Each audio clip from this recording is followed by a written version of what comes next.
Hotel royal star তার এইখানটাতে কমপ্লেক্সটাতে medicine মানে পাওয়া যায়, মানে মুম্বাই এলটিটি এক্সপ্রেস লোকমান্য তিলক এটাতে চলে যায়।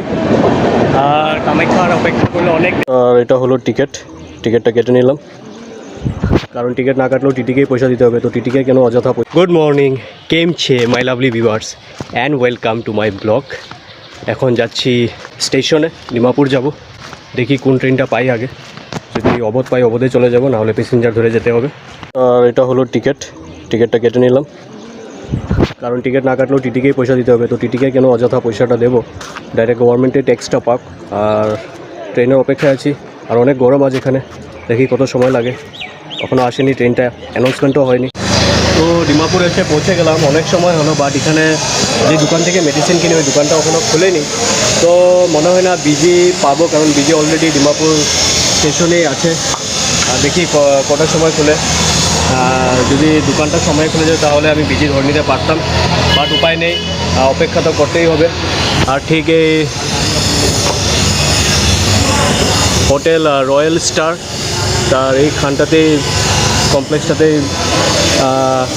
মেডিসিন মানে পাওয়া যায় হোলসেলে, বাট এখনও খুলেনি। তো আজ বেকার আসা হলো ডিমাপুর, কারণ আজ অল ইন্ডিয়া ফার্মেসি বন্ধ, যেটা আমার জানা ছিল না। আবার রিটার্ন চলে যেতে হবে, এমনি আসলাম আজ ডিমাপুরে। দেখি এখন কী ট্রেন পাই। তো এসে গেল ডিব্রুগড় এলটিটি এক্সপ্রেস, মানে মুম্বাই এলটিটি এক্সপ্রেস লোকমান্য তিলক এটাতে চলে যায়। আর কামাখ্যার অপেক্ষা করলে অনেক দেরি হয়ে যাবে, এটাতেই চলে যায়, ফটাফট গিয়ে পৌঁছে যাব ডিপুতে। তো জাস্ট এসে পেলাম ডিপু, 12:10 বাজবে এখন। আর এখন আর যাব না দোকানে, একবার দুপুরে খাওয়া দাওয়া করে ইভিনিংয়ে যাব। অনেক গরম আজ এখানে, ডিমাপুরেও গরম ছিল। তো জাস্ট আসলাম দোকানে, আর ডিপু থেকে টোটাল 4টা মেডিসিন থেকে 2টা মেডিসিন পেলাম।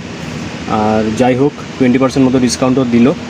আর চলুন এখন কামকাজ শুরু করি, যেহেতু সকালে আসিনি, বাইরেও ঝাড়ু দিতে হবে, দোকানও ঝাড়তে হবে, অনেক ধুলোবালি, কারণ রোডের সঙ্গে যেহেতু দোকান।